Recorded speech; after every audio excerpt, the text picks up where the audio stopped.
So, ang akong topic, ang gipili, or ang akong topic ko about is about ribulto. Now, anong ribulto? Kung naa sa ribulto, anong ribulto ang imong gipili, Fred?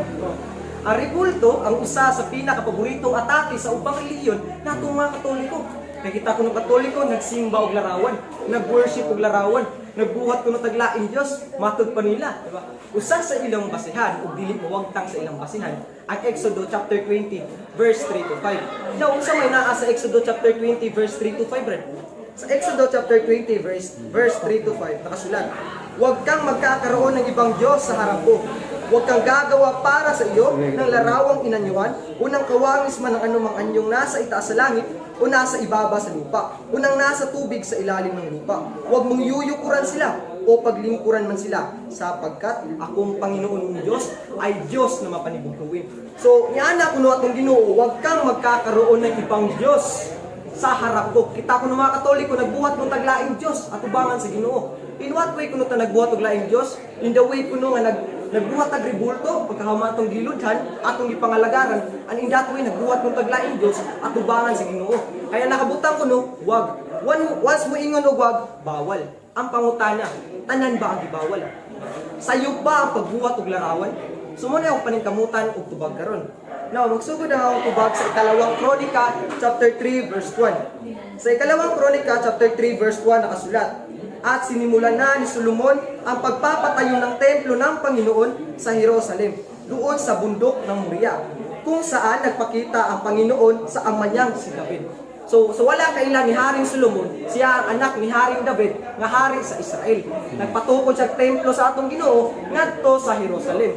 Karon ang pangutana, usa may naa sulod sa templo, Brad? Usa may naa sa sulod sa templo nga gipatukod ni Haring Solomon para sa atong Ginoo? Mabasa nato sa ikalawang Kronika chapter 3 verse 10. Nagpagawa siya ng dalawang ribultong kirubin. Kirubin na yari sa kahoy sa loob ng dakong kabanal-banalan. Binalot din ito ng ginto. So sa 13, kaya't ang nasakop ng kanyang mga pakpak ay 9 metro. Nakatayo ang mga ribultong kirubin at parehong nakaharap sa bulwagan ng templo. So si Haring Solomon ay nagpabuhat ng ribulto sa kirubin. Diba? O ang mga kirubin naa sa loob ng dakong kabanal-banalan sa sulod sa templo. O ang mga kirubin nagbarog, nagatubang sa bulwagan ng templo o sa pultahan sa templo. Karon ang pangutana, si Haring Solomon ba gisugo pa sa atong Ginoo sa pagbubuhat og ribulto? Diba kung sayop ang pagbuhat og ribulto, gisugo pa siya sa Ginoo nga pagbuhat og ribulto? Diba? Gisugo pa siya nga buhatan na. Ang tubaga na, wala. Wala siya subuha, pero yan gibuhat. Karon sa may reaction sa atong Ginoo, sa may gisulti sa atong Ginoo ngadto kang Haring Solomon. Mabasa nato sa ikalawang Kronika chapter 7 verse 16. Nakasulat, pinili ko at iniukol ko ang templong ito upang dito ako sambahin magpakailanman. Lagi kong babantayan at mamahalin ang templong ito magpakailanman. So wala nasuko ang atong Ginoo ngadto kang Haring Solomon. Kung dili niingon hinuon siya, kay karon gipili o gibalaan ko kini nga balaya aron ang akong ngalan magpuyo diha sa walay katapusan. So gipili pa sa Ginoo, di ba? Ang templo nga naay ribulto. Kung sayop ang pagbuhat og ribulto, ngano wala man nasuko ang atong Ginoo? Di ba? Kung sayop pa na yung pagbuhat, ngano wala ni nasabi si Haring Solomon, nagbuhat-buhat kag buhat, di ba? Ug ang maong templo nga gipatukod ni Haring Solomon, gisulod ni sa atong Ginoong Hesukristo sa iyang panahon. Di ba? Ang atong Ginoo nisulod sa gibuhat ni Haring Solomon nga templo. Mabasa ni nato sa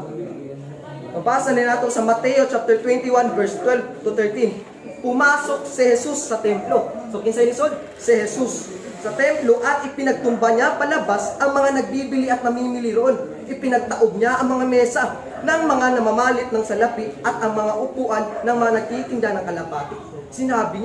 Sinabi sa kasulatan, ang aking tahanan ay tatawaging bahay dalanginan. Ngunit ginawa niyo itong lungga ng magnanakaw. So ang atong Ginoo, pagsulod sa templo nga gipatukod ni Haring Solomon, di ba? Iyatong gipangbali ang mga lamisa dito. Atong mga naninda dito, iyang gipangbali. Ningon siya, nahisulat kini. Ang akong balay, tawagog balay ampuanan. Which is, ang iyang gitawag na balay ampuanan, ang templo nga naay ribulto. Di ba? Kung sayop ang pagbuhat og ribulto, nga nung wala man bawali, di ba? Si Taha. O kasabi sa atong Ginoo badlunga ang maong ribulto nga gipabuhat ni Haring Solomon. Kung sayop ang pagpabuhat og ribulto, nga anong wala man nasuko ang atong Ginoo ngadto kang Haring Solomon sa maong ribulto. Diba? Kaya ano? Kay dili sayop ang pagpabuhat og ribulto. Mahimo lang kining sayop kung ang pagtanaw nimo sa ribulto usa ka Dios. Aron, usa sa mga pamatuod nga dili sayop ang pagbuhat og ribulto ang mismong atong abilidad, talento sa pag-sculpture o sa pagkulit gikan sa atong Ginoo. Mabasa na nato sa Exodus chapter 35 verse 34 to 35. Nakasulat, siya at si Aholiab, anak ni Ahisamak na mula sa Lepi ni Dan, ay binigyan ni Yahweh ng kakayahan para maituro nila sa iba ang kanilang nalalaman. Sila ay binigyan ng pambihirang kakayahang gumawa ng mga gawaing kalubhasang mag-uukit. So mag-uuk, how come nahimong sayop ang pagbuhat og larawang kinulit kung mismong atong abilidad sa pagkulit gikan sa atong Ginoo? Diba? Ay kung na naghatag sa talento para di na ipagamit. Diba? Now, usa sa makapamatuod na dili sayop ang pagbuhat og larawan, ang atong mismong Ginoo nagpabuhat og larawan. Ngadto ka Moises, mabasa na nato sa Exodus chapter 25 verse 18. Mabasa. At gagawa ka ng 2 ribultong kirubing ginto na yari sa pamukpok. Iyong gagawain sa 2 dulo ng luklukan ng awa. So, si Haring Solomon, si ang atong Ginoo gisugo si Moises para sa pagpabuhat og ribulto sa kirubin, diba? Gisugo siya pagpabuhat og 2 ka ribulto sa kirubin gamit ang ginto. How come nahimong sayo ang pagbuhat og ribulto nga maimahay nga kinulit kung mismo atong Ginoo nagpabuhat, di ba? Ay kung ina nilabag ang atong Ginoo sa iyang kaugalingong pamalaod. Bisupak siya sa iyang kaugalingong pamalaod sa atong paggahay kay guwang Ginoo, di ba? Nasayop siya sa iyang pagbuhat og pamalaod. Ang tubag ana wala nasayop ang atong Ginoo sa pagpabuhat og ribulto. Kay dili sayop ang pagbuhat og ribulto. Mahimo lang kining sayop kung ang pagtan-aw nimo sa ribulto usa ka Dios. Karon brad, na may nakabutang, wag mong yuyukuran sila. Nya nganong inyo manggiludhan? Pasabot ba inyong gi-worship inyo sila gihimo usa ka Dios? Ang tubag, ang meaning ra ba sa pagluhod pag worship? Worship ra ba ang meaning sa pagluhod? Di ba? Daghang klase sa pagluhod ug mabasa sa nanako sa Biblia. Sa Marcos kapitulo 1:40 versikulo 1 kapitulo 40 nakasulat, at isang kitungin ay lumapit kay Jesus na namamanik luhod sa kanya. Sinabi niya kay Jesus, kung ibig mo, malinis mo ako. So, nayo sa katao nga kitungin, usa na kitungin sanglahon, di ba? Nay tawo nga niduol nga tunga usa ka sanglahon niduol sa kan Jesus. Di ba niluhod siya. Ang iyang intensyon sa pagluhod, ang pagpakiluoy na namamanik luhod ang nakabutang dire, di ba? Niluhod siya ang pagpakiluoy. Ang iyang intensyon sa pagluhod, pagpakiluoy. So naa di luhod na pagpakiluoy. Lain pang explanation sa pagluhod na mabasa or lain pang example sa pagluhod, mabasa na to sa Ikalawang Hari kapitulo 1 bersikulo 13. Nagpadala ang hari ng 3 opisyal kasama ang 50 tauhan. Pagdating ng opisyal kay Elias, lumuhod siya bilang paggalang at nagmakaawa. Lingkod ng Diyos, mahabag ka sa akin. At ang tawad ko, huwag mo kaming patayin na inyong mga lingkod. So, ang opisyal din, niluhod yung Elias bilang paggalang. So, naagay luhod, naisip pagrespeto. Diba? Mo na natong gibuhat na itong mga Katoliko. Niluhod ta para sa mga santo. Isip paghatag o taas ng pagrespeto. Nya brad nga tagaan man nato sila taas nga pagrespeto. Nga tao raman ko na sila. Sama raman ko na nato. Di ba? Once ang mga sundao mamatay para sa atong nasod, usa sa pinakataas nga mahatag nato niya, nga mahatag nila nga reward, ganti o parangal, mo ang gitawag og Medal of Valor. Ang Medal of Valor mo ng medalya ng kagitingan. Kana mahatag ra na, maparangal ra na sa usa kasundao kung mamatay siya para sa atong nasod. Kung mamatay ka para sa atong Ginoo, kitang mga Katoliko, usa sa pinakataas na tumahatag niya na respect, o usa sa pinakataas ng reward o respeto mo, reward o parangal mo ang gitawag natong taas na pagrespeto o gitawag natong veneration. Ngatong dili man mo tagaag taas nga pagrespeto ang ribulto ra ang tao nga way laing gihimo kun dili ang pagsunod sa kabubuton sa Ginoo. Di ba? Anong dili man mo tagaag taas nga pagrespeto ang tao nga namatay para sa atong Ginoo. Di ba? Nya brad, anong inyong mga pitag respeto ang ribulto, di ba? Ribulto raman na, di man na mawang persona. Di ba? Imahe raman niya. Nga ano? Because when you respect the image, you respect more to the person who represents the image. Kung imong girespeto ang imahe, mas imong girespeto ang tao nga girepresenta sa maong imahe. Di ba? So, mas kung di ba, kung ribulto pa gani na, di ba? Di mo nang girespeto. How much more ang tao nga imong girepresenta sa maong imahe, di ba? Ribulto pa gani na imo nang girespeto. How much more ang tao nga iyang gi-represent Kanya brad, ganong hawkan man ang rebulto, di ba? Ganong hawkan man, no, sa may naas sa paghawk, di ba? Ang meaning na ba sa paghawk, pag-worship? Kung muhawk ba ta sa mahal na sa itong kinabuhi, pasabot ba nga ato silang i-worship? Kung muhawk ta sa itong pamilya, ato ba silang i-worship? Di ba? Dili. Di ba? Ang atong paghawak nila, kung psychological ang basehan, that is a expression of love and affection. Di ba? When we say affection, paghigugma. Di ba? In that way, mas ma-express na to atong love ngadto kanila. Muna ang mga pari, muhawak sa imahe nga nagrepresenta kang Jesucristo. Kaya in that way, mas ma-express niya ang iyang love ngadto para kang Jesucristo. Speaking of Jesucristo, Brad, kadin nganong kinahanglan Brad, nganong naamantay imahe ni Jesucristo, di ba nga nakabutang sa Biblia sa gawa, hindi marapat isipin ang pagka-Diyos niya katulad lang ng ginto o pilak o mga inukit na kabias na ng tao. Mabasa na nato sa gawa chapter 17 verse 29, nakasulat, yamang tayo ngay lahi ng Diyos ay hindi marapat nating isipin na ang pagka-Diyos niya katulad lang ng ginto, unang pila, unang bato na inukit sa kabihasnan ng tao. So dili kuno akay una-unaon nga si Kristo usa lang ka kinulit, usama lang kinulit. Pero how can we know nga mga Katoliko wala din nagtuo nga si Kristo usa lang ka bato? Di ba? Usa lang ka kinulit. Di ba? Kung saan na ito pagkaibaw, how can we know nga ang mga Katoliko representasyon lang ang tanaw na niya ug dili mismo si Kristo? Di ba? Kita mga Katoliko once magampo, magatubang ta sa larawan. Once mo atubang ta sa larawan, wala ta. Ang mahanamo, manaa ka sa mga langit. Ang word, ang mahanamo, anaa ka sa mga langit. Wala man tanyaan ng mga Katoliko, ang mahanamo, anaa ka sulod sa ribulto. Wala sa tanyaan, ang mahanamo, sama na nagribulto. Di ba? Wala sa tanyaan, wala sa tanyaan nga, di ba? Kung una-una to, di ba? Wala man tanyaan na. Ang atong pag-ampo, kung ang word, ang mahanamo, anaa ka sa mga langit. Bisag nag-atubang ka sa larawan, ang imong presensya, tuwa sa Ginoo nga naa sa langit o wala sa imahe. Kunya brad, unsa may gamit sa representasyon? Ganong kinahanglan mag-imahe. Ganon, di ba? Ganong naamatay imahe, ganong naamay imahe ang mga Katoliko, di ba?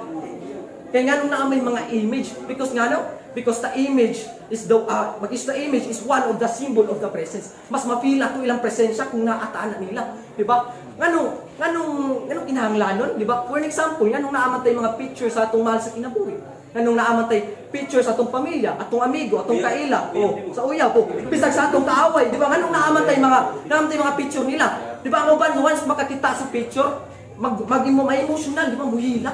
Ang uban sumbago ng picture, di ba? Ang uban idog pagani sa pagkatub. Ang uban gaksun, ganong ilang ang gaksun. Kay true image, mas ilang na feel ang ilahang presensya. Pinaagi sa imahe, mas ma-feel na to ang ilahang presensya. Unang naatay mga imahe. Speaking of images, di ba?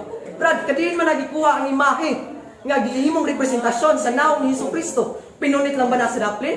Di ba? Kinuha lang ba na sa daplin sa mga Katoliko? Ang tubag dili. Naay basehan ang simbahan nganong kana ang gihimong representasyon sa naong ni Jesucristo. Usa na ana mao ang kayong lino. Ang kayong lino mo na gigamit pagputos sa patayng lawas ni Jesucristo. Mabasa na nato sa Marcos kapitulo 15, kapitulo 46, versikulo 46. Nakasulat, at binili niya ang isang kanyong lino, at pagkababa sa kanya sa krus, ay binalos siya ng kanyong lino at ililigay siya sa isang libingan na hinukay sa isang bato. So pag naog sa patayng lawas ni Jesucristo gikan sa krus, giputo siya og mismong kayong lino. O sa mismong kayong lino, dito ni marka ang naong ni Jesucristo nga gigamit na itong mga Katolikong representasyon ngadto kaniya. Di ba? So, mayong kang di ko mutuo, to see is to believe, di ba? Wako kakita, ano yung naisulti nato? Pwede niyo makita ang mga kayong lino na aani karon sa Cathedral of St. John the Baptist sa Turin, Northern Italy. Di ba? Diaprubahan ni Pope Pius III sa panahong 1958. Kunya, ang mga scientists believe nga ang maong kanyong lino nag-exist around 33 AD hangtod sa atong panahon karon. So, ang maong kanyong lino gigamitan sa mga scientists og radiocarbon testing test ug black and white negative photo para makita ang mga gagmay detalye nga dili makita sa ordinaryo lang nga mata. So dili lang dahil pinunit lang na si Daptin, di ba? Ug ang mga artifact sa kanyong lino naka-preserve gamit ang environment temperature control nga naay bulletproof glass. So dili ka pwede mo ingon nga ang imong naong ang ibutang sa cross as a representation of Jesus na ay basihan ang simbahan ug usa na ana ang maong kanyong lino. Kunya brad, kanong inyo ang ipistahan sa ato pa inyong gi-worship ang larawan, di ba? Sa ato pa inyong gi-worship ang larawan inyong gihimo sa Dios. Kaya nung inyong magipistahan, inyong magiprosesyon, di ba? ang nakabutang sa Biblia nga huwag mong yuyukuran sila o paglingkuran man sila. Di ba? Once may kang paglingkuran, nganong inyo mang gipistahan, nganong inyo mang giprosesyon. Una sa tanan, dili sayop ang pagpiesta. Kay mismong atong Ginoo nagsugo og fiesta ngadto sa mga Israelita. Mabasa na nato sa Levitico chapter 23 verse 6. At nang ika-15 araw ng buwang iyan ay ang kapistahan ng tinapay ng walang libadora sa Panginoon. 7 araw nakakain kayo ng walang tinapay na walang libadora. Kung sa English pa, on the 15th day of that month, the Lord's Festival, unleavened breads begin. Lord's Festival. So nagsugod itong Ginoo o papiesta nga sa mga Israelita. Kaya kanang panahon na mo nagitawag nilang Passover. Kaya kanang panahon na mo nagpaglaya sa Israelita ngadto sa Ehipto. So niya na ang Ginoo nga karong maadlaw ang unang buwan ninyo. Ug sa ika-15 nga adlaw arong buwana, isaulog ninyo og ang kapistahan ng tinapay na walang libadura. So how come nahimong sayop ang pagpiesta? Kung ang ato mismong Ginoo nagsugod pa fiesta. O usa sa pamatuod nga dili sayop ang pagfiesta, ang ato mismong Ginoo namiesta, di ba? Ang Ginoong Hesukristo namiesta. Mabasa na nato sa Juan kapitulo 7 bersikulo 2. Nalalapit na noon ang piyesta ng Tulda, na piyesta ng mga Tulda, isa sa mga piyesta ng mga Hudyo. So naadi piyesta ang mga Hudyo, di ba? Naay piyesta ang Hudyo, gitawag nila piyesta ng Tulda. Now, kung sa may naa, di ba? Kung sa may naa ng pistahan, kining panahonan ng piyesta si Jesus, mabasa na nato sa Juan kapitulo 7 bersikulo 10. Pagkaalis ng kanyang mga kapatid, si Jesus ay palihim na pumunta sa piyesta. So ang atong Ginoo ng piyesta, kung sayop ang pagpamiesta, anong mamiesta man itong Ginoo? Di ba? Kay dili sayop ang pagmiesta. Yang anong inyo mangi-procession blood, anong inyo mangi-paglingkuran. Di ba? Bawal man na sa Biblia, inyong gi-worship sila, inyong gihimo sila sa Diyos. Una sa tanan, dili sayop ang pagprosesyon. Mabasa na nato sa Josue kapitulo 6, versikulo 6. Kaya tinawag ni Josue ang mga pare ng Israel at sinabi sa kanila, dalhin niyo ang kaban ng tipan ni Yahweh at mauna ang 7 paring may dalang trumpeta. Sinabi niya sa mga taong bayan, lumakad kayo, lumigid kayo sa lungsod at paunahin niyo ang kaban ng tipan ni Yahweh ang mga sandatahang lalaki. So wala man tayo nabasa ang posisyon. Di ba? Mga may kasagarang atake sa uban. Diba? Wala man tayo nabasa ang posisyon, bro. Basa ako na to sa English. So Josue saw the priest and gave them instruction the armed men would lead the procession. So naaday procession sa unang panahon. Si Josue ang gisugo sa Ginoo nga pagpabuhat aning maong procession, di ba? Gisugo siya sa Ginoo. Og si Josue na ang ihimo ato mo tong iyang giingnan ng mga pare, maguna ang mga pare, sunod ang sandatahang lalaki, sunod ang Ark of the Covenant, sunod ang katong bayan ng Israel. So mo ang unang procession ilang gihimo. Now, ang pangutana, kung sayop ang pagbuhat o ganang prosesyon, ano nga itong mismong Ginoo nagpa-prosesyon man, di ba? Huwag ang mga buluhaton na padayon ni hangtod sa panahon ni Haring David. Mabasa ni nato sa kalawang Samuel kapitulo 6 versikulo 1 ngadto sa 4. Pagkatapos nito, muling tinipon ni David ang mga piling kawal ng Israel. May 30,000 kalalakihan lahat. Pinangunahan niya ang buong hukbo at nagpunta siya sa Baale upang kunin ang kaban ng tipan na kumakatawan sa kaluwalhatian ni Yahweh, ang Diyos na makapangyarihan sa lahat na nagluklok sa ibabaw ng mga kirubin. Kinuha nila ito sa bahay ni Abinadab doon sa burol at isakay sa isang bagong kariton na inaalalayan ng dalawang anak nito na sina Uza at si Ahio. Si Ahio ay nauna sa paglalakad sa kaban. Si David at ang bayan ng Israel ay galak na sumayaw. Sila'y umawit sa saliw ng lera, kudyape, tamburin at kastanyeta at pumpiyang. So, si Haring David yan, pagkuha nila sa Ark of the Covenant dito sa balay ni Abinadab, diba? Gikuha niya dito, pag ulit nila, same thing, naguna ang Ark of the Covenant, nagsunod sila sa Ark of the Covenant, nagsayaw-sayaw sila, diba? Nagkinantahay sila. How come nahimong sayop, diba? Anong gitugot man sa Ginoo ngayong buhaton? Ang Ark, diba? Anong isubot man sa Ginoo nga, pagsayaw-sayaw na niya kung sayop man diay, diba? Kanyano, di ba? Kay dili sayop ang pagfiesta o pagprosesyon. As long as it is an honor to our Almighty God, dili na sa sayop. Kaya ang kapistahan nagpasabot, di ba? Nagpasabot ang pagpasidungog nato ato sa Ginoo nga naay tawo nga sama kanila, di ba? Naay mga tawo nga sama kanila. Naay paghinom ang pista mo na paghinumdom sa adlaw. Pag-hinumdom sa adlaw, di ba nga? kanang paghinumdum sa ilang gibuhat ni kamaayo ngadto sa ating Ginoo. Di ba natay gitawag brad nga National Heroes Day, Jose Rizal's Day, Andres Bonifacius Day, Independence Day. Di ba kana mga adlaw mo na yung mga adlaw nga naghinumdum ta sa ilang kamaayo nga gibuhat, di ba, sa atong nasod. Same thing ang fiesta, mo ni ang fiesta, naghinumdum ta sa ilang kamaayo nga gibuhat para sa atong Ginoo. Dili intention sa fiesta dili intention sa pagfiesta nga atong gihimong usa ka Dios ang usa ka rebulto. Di ba? Dili kanang intention niya nga worshipon nato siya.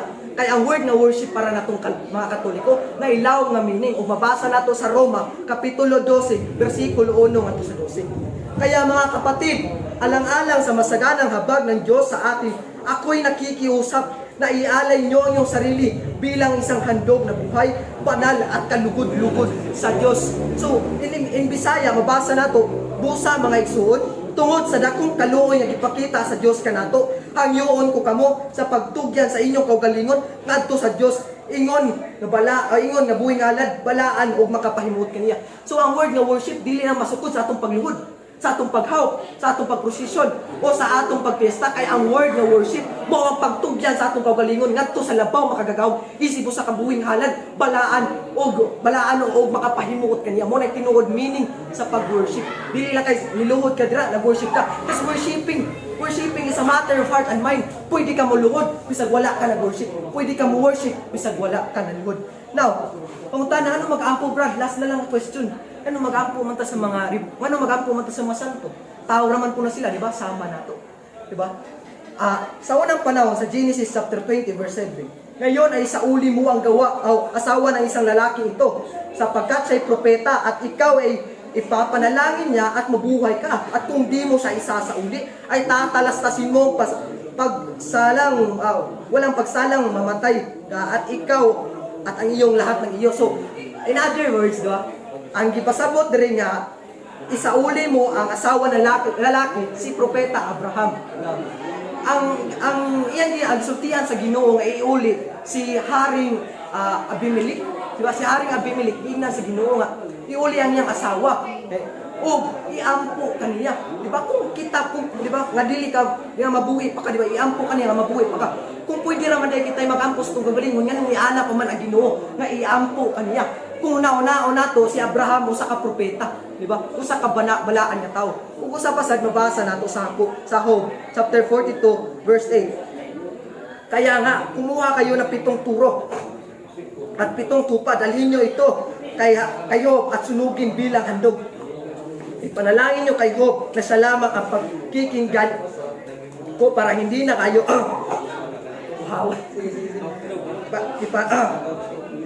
ipanalangin kayo ni Job na siya lamang ang pakikinggan ko para hindi kayo pagbayarin sa inyong kahangalan dahil sa hindi nyo paglahad sa buong katotohanan tulad ng ginawa niya. So sa Bisaya ba, pusa karon magkuha ka mo og 7 ka nating baka ug laki nga 7 nga karnero ug maghalad kamo tungod kaninyo sa usa ka halad nga sinunog.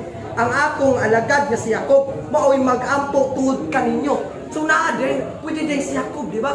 Si Jacob, usa sa naka-propeta kung atong timanan. Si Jacob, usa ka propeta, usa ka balaan, di ba? Kung atong naon, usa ka balaan si Jacob. Nganong iingon pa man sa Ginoo nga iampo mo ni Jacob. Ug sila lang mo ampo sila ko galingon, di ba? Kung pwede ram day kita mag-agos to galingon. Nganong ipamaagi pa man ni Jacob, di ba? Kay naagit tao nga pwedeng mag-ampo para kanato, di ba? So dili pa sabot nga nag-ampo tagihimo nato sila sa Dios. Kay naay tao nga pwedeng mag-ampo para kanato. For example, di ba? For example, right? Natay ka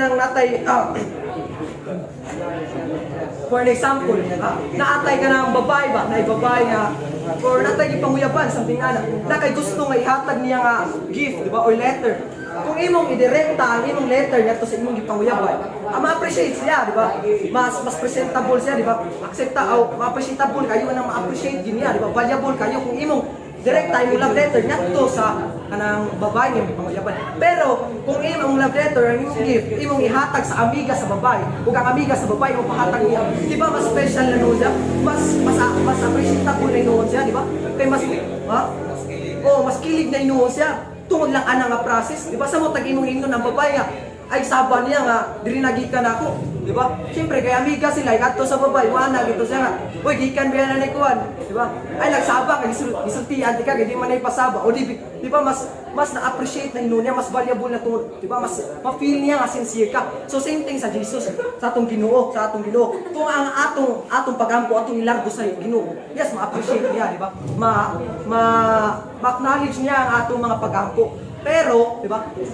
Pero kung ang atong pag-ampo, mamalihog ka sa uban, di ba? Kung malihog ka nga sa mga santo, maparihap sa atong gibuhat, di ba? Kung atong mga amiga, kung same thing atong ipamalihog ka sa mga santo, sa pag-ampo na ito, kabayan sa atong mga ipangayo, ipangandoy, di ba? Mga pag-ampo, mas tungkol siguro sa Ginoo, di ba? Kaya pwede man na Ginoo, grabiya ka sincere niya sa inyong pangandoy, di ba? Parang namaliyog pa man siya ni Pedro para pag-ampo man ni kanako. Sige, ako i-grant ang iyong wish. How much more kung ang imong pag-ampo, di mong idiretso sa Ginoo, at the same time, di mong ipagi yung santo. Hindi pinakasincere na Ginoo siya. So, mo naggamit sa santo. Mo nang naatay mo na mag-ampo ta sa mga santo. So, oras siguro na, Brad. Salamat.